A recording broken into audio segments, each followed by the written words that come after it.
Assalamualaikum warahmatullahi wabarakatuh. Waalaikumsalam warahmatullahi wabarakatuh. Perkenalkan, nama saya Dimas Arya Permana. Nomor induk mahasiswa saya 203 209 115. Saya dari kelas akuntansi 1B. Di sini saya bersama mama saya dan nenek saya. Dalam kesempatan ini saya akan mempresentasikan tentang bab 1 sampai bab 4. Bab 1. Kejadian dan alam semesta. A. Asal-usul alam. Para ilmuwan di seluruh dunia saat ini telah sepakat bahwa alam semesta ini terjadi dari tiada secara kebetulan dan menimbulkan dentuman besar. Ketiadaan adalah menunjukkan akan adanya penciptaan. Selama 1 abad terakhir, serangkaian percobaan, pengamatan dan perhitungan yang dilakukan dengan menggunakan teknologi mutakhir telah mengungkapkan tanpa ragu bahwa alam semesta memiliki permulaan. Allahul ladzi khalaqas samawati wal arda wa ma bainahuma fi sittati ayyamin summa stawwa 'alal 'arsy ma lakum min dunihi min waliyyin wala syafi' afala tatazakkarun. Artinya, Allah lah yang telah menciptakan langit dan bumi dan segala yang ada di antara keduanya dalam waktu 6 hari. Kemudian dia bersemayam di atas arsy. Kamu semua tidak memiliki seorang penolong dan pemberi syafaat pun selain dirinya. Lalu apakah kamu tidak memperhatikannya? Quran Surat Al-Sajdah ayat 4. B. Awal mula kehidupan di bumi. Asal-usul kehidupan menurut Islam sangat bertentangan dengan apa yang telah dikemukakan oleh para pencetus dan pendukung teori evolusi. Charles Darwin sebagai pencetus teori evolusi berpendapat bahwa makhluk hidup termasuk juga manusia adalah berasal dari evolusi atau perubahan-perubahan makhluk sebelumnya yang memiliki kemampuan sederhana. Pendapat ini ditunjang oleh ditemukannya beberapa fakta ilmiah seperti fosil dari manusia purba seperti Meganthropus dan Pithecanthropus di berbagai daerah. Asal-usul manusia menurut agama Islam di sisi lain, hampir dari semua agama di dunia menentang pendapat ini. Kejadian dan asal-usul manusia pertama yang berarti pula proses penciptaan Adam diawali oleh pembentukan fisik dengan membentuknya langsung dari tanah yang kering yang kemudian ditiupkan ruh ke dalamnya sehingga ia hidup. Keterangan tersebut sesuai dengan hadis riwayat Tirmizi di mana Nabi Shallallahu Alaihi Wasallam bersabda, sesungguhnya Allah menciptakan Adam alaihissalam dari segenggam tanah yang diambil dari seluruh bagian bumi. Maka anak cucu Adam pun seperti itu. Sebagian ada yang baik dan buruk, ada yang lembut dan kasar, dan sebagainya. C. Asal-usul manusia menurut ilmu pengetahuan. Teori pertama yang dapat dikenali dari Aristotle 384 sampai 322 Masehi yang disebut sebagai teori abiogenesis atau generatio spontaneae. Menurut teori ini, semua yang hidup muncul secara terus-menerus dari yang mati atau materi. Namun teori ini diragui oleh Lazzardo Spallanzani, Francesco Redi dari Italia, dan Louis Pasteur dari Prancis. Semenjak itu pada tahun 1860 telah muncul teori baru yang menyatakan bahwa semua makhluk yang hidup berasal dari yang hidup sebelumnya, atau omne vivum ex vivo.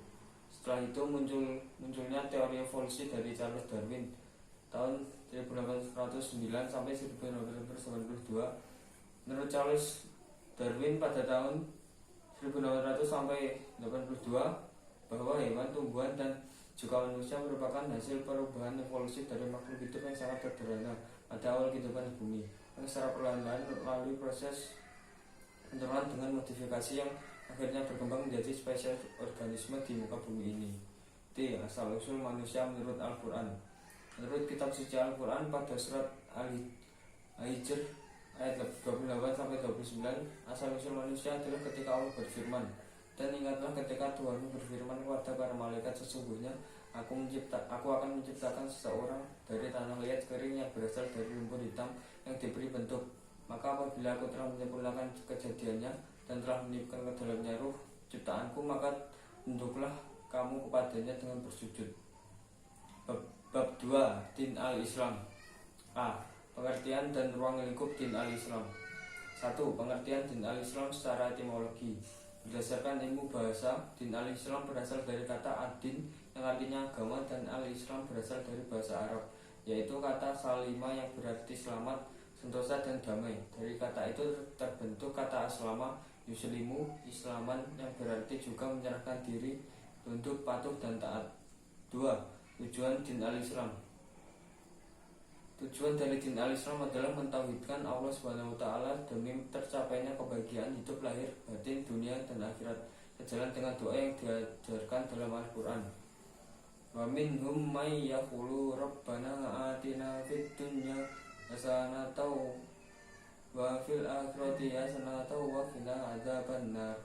Artinya, dan di antara mereka ada orang yang berdoa, ya Tuhan kami, berilah kami kebaikan di dunia dan kebaikan di akhirat, dan peliharalah kami dari siksa neraka.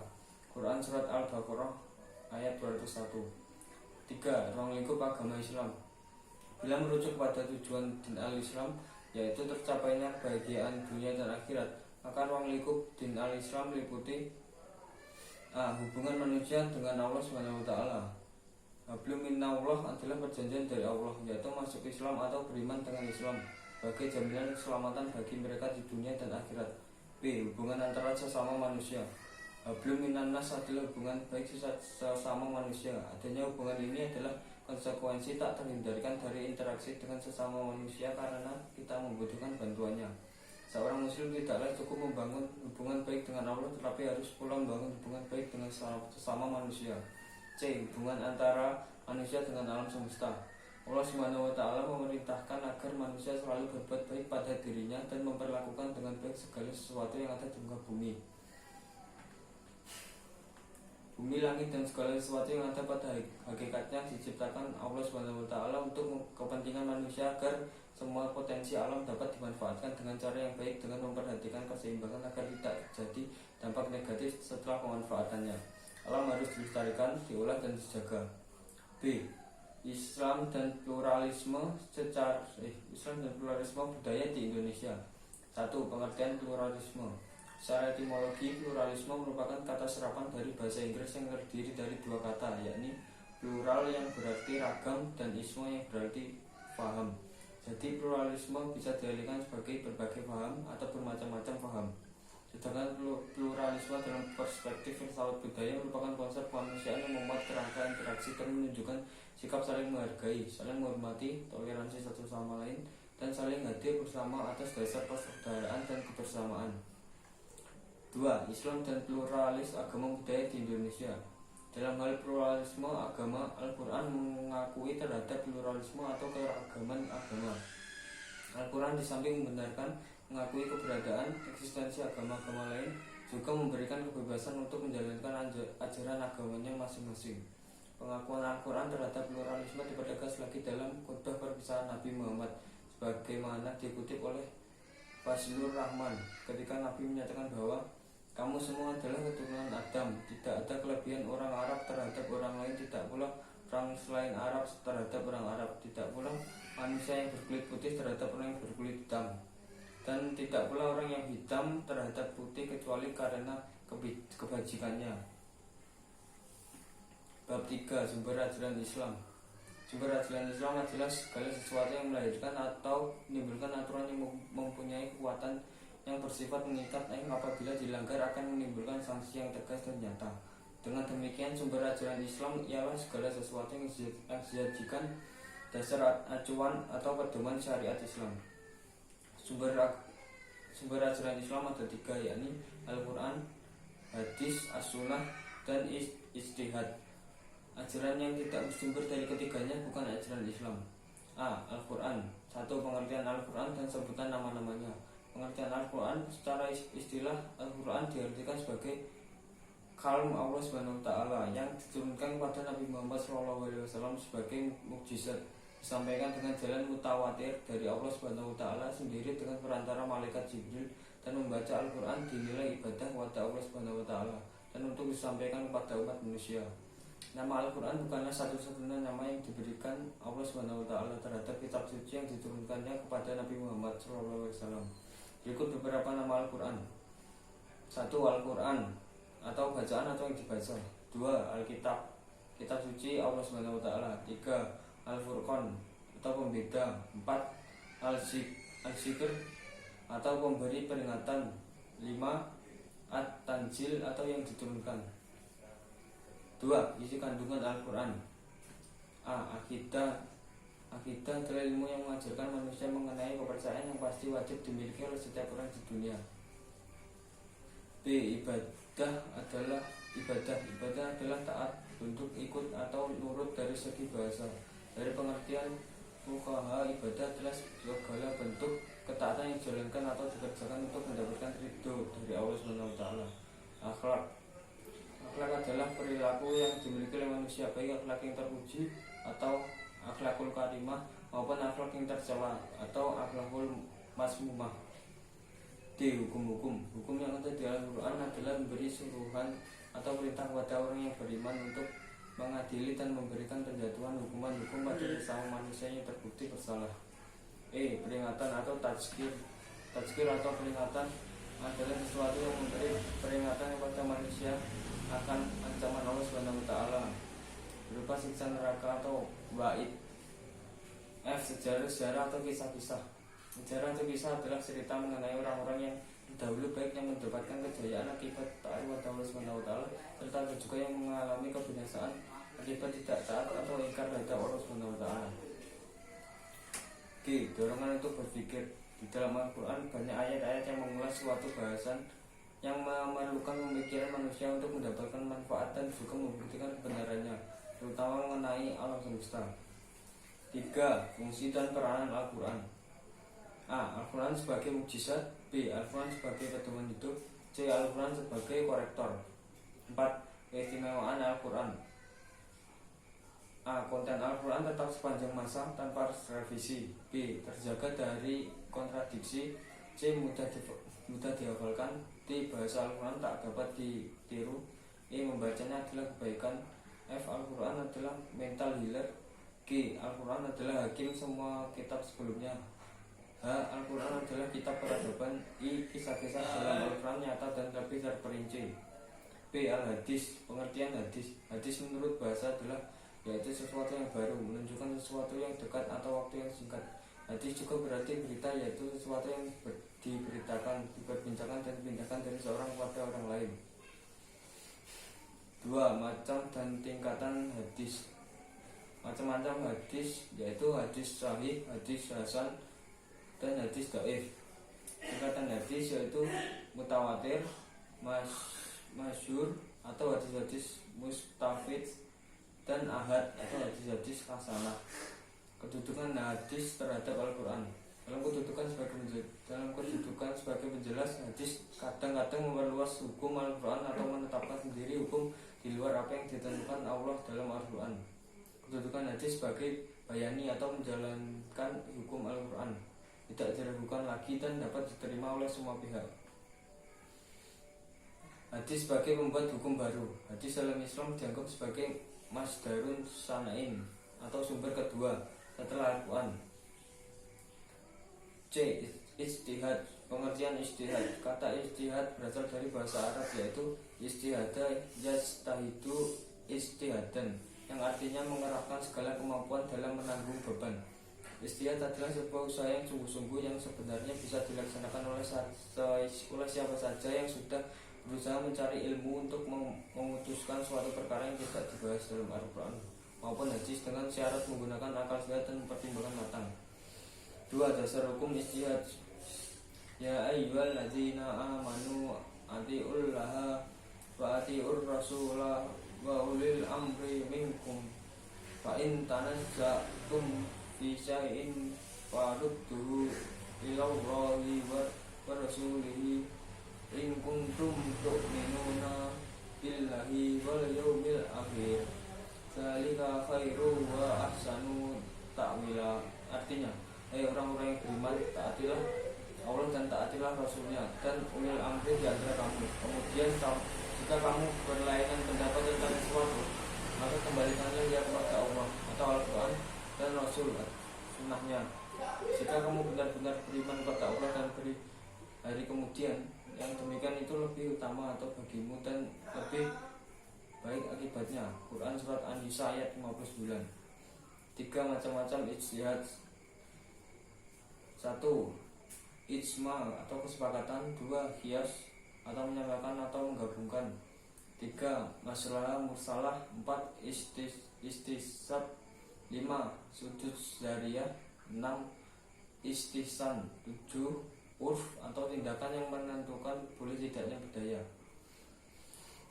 Bab 4. Kerangka ajaran Islam, akidah, syariat, dan akhlak serta tujuan mempelajarinya. 1. Akidah adalah bentuk masdar dari kata akoda, yakidu, dan akidatan, yang berarti simpulan, ikatan, sangkutan, perjanjian, dan kokoh. Sedangkan secara teknis akidah berarti iman, kepercayaan, dan keyakinan, dan tumbuhnya kepercayaan tentunya di dalam hati, sehingga yang dimaksud akidah adalah kepercayaan yang menghujam atau tersimpul di dalam hati. Akidah Islam adalah sesuatu yang bersifat tauqifi, artinya suatu ajaran yang hanya dapat ditetapkan dengan adanya dalil dari Allah dan Rasulnya. Maka sumber ajaran akidah Islam adalah terbatas pada Al-Quran dan Sunnah saja, karena tidak ada yang lebih tahu tentang Allah kecuali Allah itu sendiri, dan tidak ada yang lebih tahu tentang Allah setelah Allah sendiri kecuali Rasulullah SAW. Qul innama ana basyarum mislukum yuha ilayya annama ilahukum ilahu wahid faman kana yarju liqa'a Rabbihi falyamal amalan salihau wala yusyrik bi ibadati Rabbihi ahada. Artinya, katakanlah sesungguhnya aku ini manusia biasa seperti kamu yang diwahyukan kepadaku, bahwa sesungguhnya Tuhan kamu itu adalah Tuhan yang esa. Maka barang siapa mengharapkan perjumpaan dengan Tuhannya di akhirat, maka hendaklah ia beramal soleh dan tidak menyekutukan seorang pun dalam beribadah kepada Tuhannya. Quran surat Al-Kahfi ayat 110. Tujuan mempelajari akidah dalam Islam adalah menumbuhkan dan membina dasar-dasar ketuhanan yang Maha Esa yang terdapat dalam jiwa manusia sejak lahir, menghindarkan diri dari pengaruh kehidupan yang sesat dari orang lain, dan untuk mengikhlaskan niat dan ibadah hanya kepada Allah Subhanahu wa Ta'ala semata. 2. Syariah berarti jalan besar. Dalam makna generik adalah keseluruhan ajaran Islam itu sendiri. Menurut sebuah istilah, syariah juga dapat diartikan sebagai aturan-aturan yang telah ditetapkan oleh Allah agar dilaksanakan oleh manusia dalam hubungannya dengan Tuhannya, dengan saudara sesama muslim, dengan sesama manusia, alam, dan kaitannya dengan kehidupan. Tujuan mempelajari syariah dalam Islam adalah untuk mendatangkan kemaslahatan, menolak kemudaratan dalam kehidupan umat manusia, memelihara kemaslahatan agama, memelihara akal dan jiwa, dan memelihara keturunan dan kehormatan. 3. Akhlak secara etimologi berasal dari kata khuluq dan jamaknya adalah akhlak yang berarti budi pekerti, perangai, tingkah laku. Kata akhlak berakar dari kata kholaqo yang berarti menciptakan, seakar dengan kata khaliq atau pencipta, makhluk yang diciptakan, dan kholaq penciptaan. Akhlak terbagi menjadi 2, yaitu akhlakul karimah atau akhlak terpuji, dan akhlakul mazmumah atau akhlak tercela.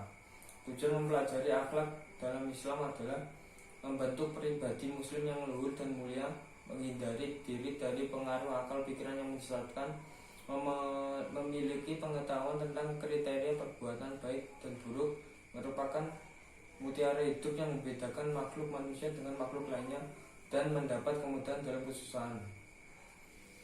Sekian presentasi dari saya, kurang lebihnya mohon maaf. Wassalamualaikum warahmatullahi wabarakatuh. Waalaikumsalam.